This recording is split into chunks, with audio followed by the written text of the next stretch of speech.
now. Okay. Let me just take off this transcript. Okay, so what we wanted to do today is to go through the preparation for the upcoming interviews and go into details and maybe answer some of the frequently asked questions. And Charlie, if you could also maybe support with potential questions that you normally hear from candidates during this call, that would be great. Yeah, will do. Let me go through all of the details of the interview day, what it consists of, what are the expectations, etc., and then we'll follow up with the questions. And if we move to the next slide, we could quickly start with the recruitment process. Hopefully by now you've already had a recruiter interview or talent sourcer screen call. If you are applying for the technical specialist or cloud solution architect role, you probably would have had your technical interview by now done and completed. Or coming up in the next few days. And then there's an interview day / assessment center day, which is normally on Thursdays. And hopefully a week after the assessment center day, you would be provided with feedback. Now, if we go deep into the day, in preparation, etc. So by now, you should have received 2 emails. One is from the scheduling team, and I've put some snips there so that you could recognize them. There's an email from scheduling team specifying the exact date, time of the interview, and hopefully the name of the interviewer as well. And the team's links to the interviews. The interview day consists of 2 interviews, the role play and the competency-based interview, and there are 2 separate links for both of them. You might want to scroll down to the very bottom of this email to find those links. And the second email is from the recruiter. You would have attachments of role play scenarios as Word attachments. And in the body of the email is a story of the preparation, including the link to the Sway, with all of the details about Microsoft Dublin office and digital sales team, some of the links to nice videos, just to familiarize yourself with the team and the place as well. So moving forward, let's maybe focus on the role play. The role play in total is 30 minutes. However, it's split into halves. The first 15 minutes is actually role play, and the remaining 15 minutes is the Q&A session. The role play, when you join the call, it's not like you jump into the role play and acting immediately. You still have about 1-2 minutes just to introduce yourself, say a few words, have a small talk, and then you jump into the role play. There is an expectation, and you would see that in the Sway preparation documents as well, that you come with 2-3 slides prepared, depending on the solution area that you're interviewing for. The 2-3 slides, it's totally up to you. There's no template or any expectations on a certain design or anything of those slides. The PowerPoint presentation is there for you to help you guide the discussions, to help you to present yourself better. In general, in the role play, think about having a good opening, set the scene well, have agenda, and make sure to summarize the information you have and start the conversation with open questions. In general, what we see the interviewers are looking at is if the candidate keeps the good talking and listening ratio. So basically not talking at the potential customer, but rather it's a dialogue, rather working to understand the customer needs and asking open-ended questions and using the repeat back process as well. Actually, avoiding assumptions and staying curious. There's plenty of information and customer background in those documents and the role play scenarios and the customer information documents that you've received already. But the general advice is to stay curious, avoid assumptions, link the solution to customers' needs and benefits.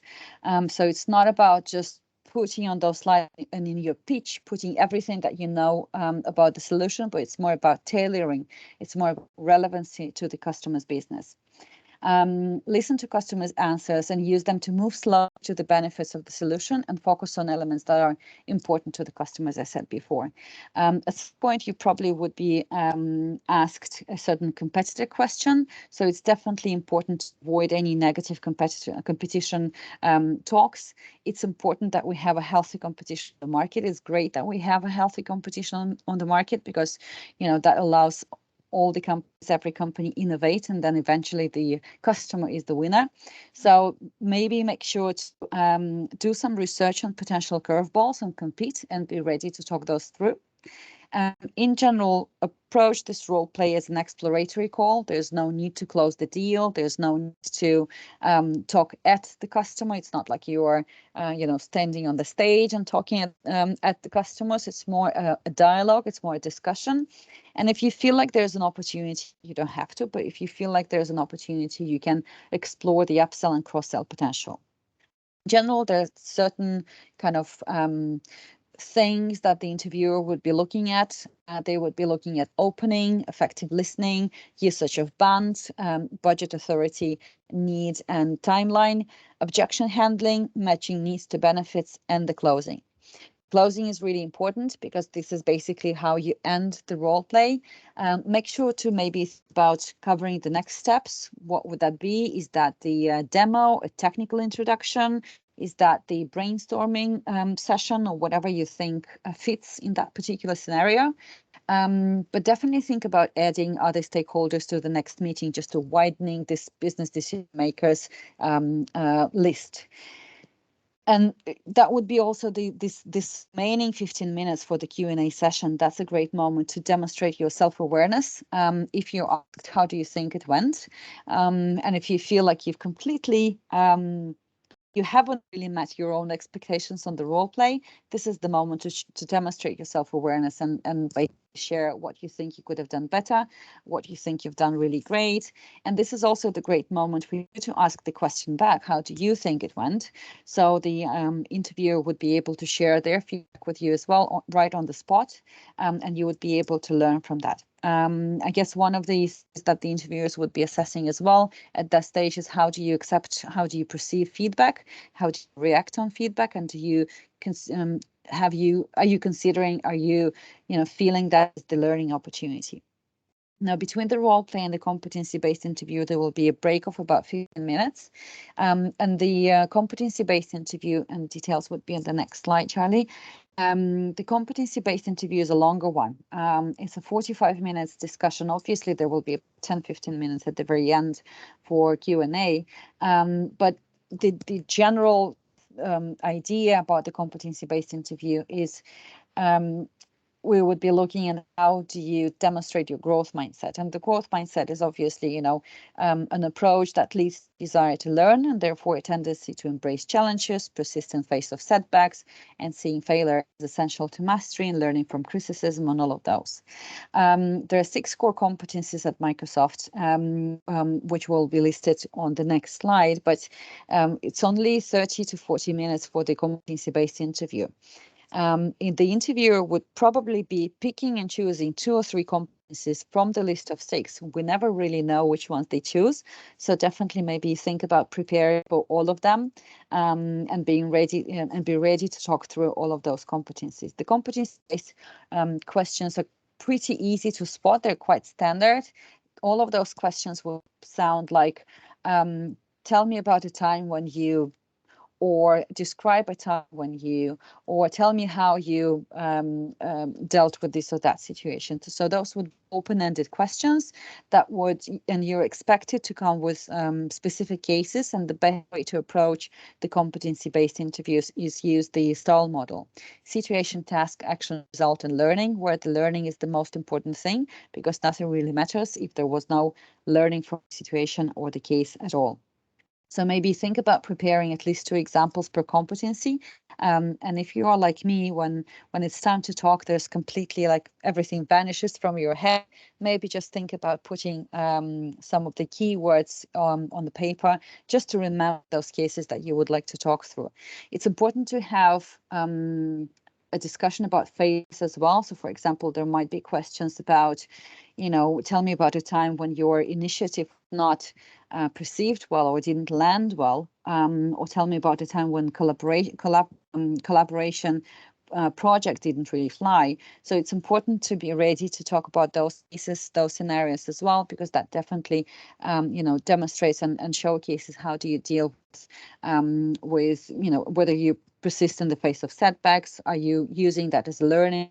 Are you able to reflect on that situation or case or scenario? On the next slide, I think, or maybe the one after. No, we'll stay on this one. So in this way that you would have received by now, you would see Microsoft core competencies with a description. Definitely go through those and read them through. It's very important to demonstrate all of them, and collaboration would probably be number one, because the digital sales team is about 1,000 people at the moment, with more than 72 nationalities and plenty of different languages spoken. So collaboration within the group and outside the group and with wider Microsoft is critical, and adaptability obviously as well. The questions for collaboration might include something like, describe your most recent experience working or leading a virtual team. What were the work through them? The questions might describe how you have leveraged internal and external resources to enable deal success and deliver tangible customer business outcomes. Give an example. That specifically is the moment to go through that structured situation. Here's the situation. This is what happened. This is the task, what I needed to do. This is the action that I took. That was the result. And then learning or reflection, this is the opportunity for learning. This is what I reflected on what happened. And, this is what I would take as a learning for the next time I'm faced with the same kind of a situation. In both interviews, both competency-based interview and the role play, because you already would have received the name of the interviewer before, what I would advise is go and check them on LinkedIn. It always helps create rapport, and maybe will give you some topic on for the small talk in the very beginning or the questions at the end. If there's anything that you have in common with the interviewer, maybe field of studies, spoken language, maybe you've worked at the same company before, or maybe you lived in the same city before or the same country, definitely use that. Build this report in the very beginning of the meeting or the very end, and think about the questions you would like to ask. If you're meeting with somebody who's been with Microsoft, who joined Microsoft Digital Sales, let's say within the past 4 or 5 years, they would have gone through the same process as you are going through at the moment. So they would also go through the role play. They would also go through the competency-based interview. And it's a good moment maybe to ask, how was your role play years ago? Did you find the most challenging during your role play? Or, what did you enjoy the most on the competency-based interview? Or maybe which question you remember the most from the interviews at Microsoft that you had before? If you're talking to somebody who's been with Microsoft for ages, you can definitely use that opportunity to ask what keeps you motivated, what keeps you what makes you stay at Microsoft, how your career was developing, what's the thing you like the most of Microsoft, what would you change if you were able to? So definitely make sure to adjust and tailor those questions as well to the personality or the profile that you see in front of you. And I guess as well during the Q&A session, it's important to maybe, ask the questions that really makes a difference for you, and use this opportunity to have this discussion as well. Now, if we move forward, you would, so those are all the details that you would see in a presentation as well, to help you prepare, to help you structure these answers to the competency-based interviews. And I've linked as well the potential questions on these next 2 slides, the growth mindset and the competency, the collaboration as well. So ideally, maybe if you prepare for the interview and you try to, maybe those questions would not be structured or phrased exactly like that. But if you practice maybe those questions and practice replying to them, answer those questions, that would kind of condition you to a certain way of, representing your answers. And maybe the style approach would be the best one here to use. Then after the interviews are over, congratulations. You've done it all. Make sure to keep in mind Microsoft values, respect, integrity, and accountability. There would be questions about your motivation. Why do you want to join Microsoft? And the expectation is that you have done some research. If you have anybody working for Microsoft already, definitely reach out to them and get some inside information for sure. But we would like to hear from you. What's your motivation? What are your values? And then from the process perspective, we would take about a week to get back with feedback with the next steps. And remember that it's a two-way street. So definitely, if you feel if you feel ready to share your feedback and your experience during those interviews, reach out to your recruiter or the hiring team and share your feedback as well. We would love to hear from you. And I guess these are all the things that I had in mind to cover today. Charlie, do you have any questions that you would hear from candidates that I didn't cover? No, I think my main question that I get is how long will it take? And you've said a week. So don't feel like it's bad news if you haven't heard from us. A week's like a good amount of time, isn't it? Yeah. And I think we just want to learn your authentic self, don't we? We want to know as much as we can about you. So don't be afraid to ask questions and really show us what you can give back to Microsoft as well. Yep. What was I had a common list of questions. How many slides should my presentation be? No, you covered that, 2 to 3. So it's all good. Cool. All right then. I think so. Let me stop recording.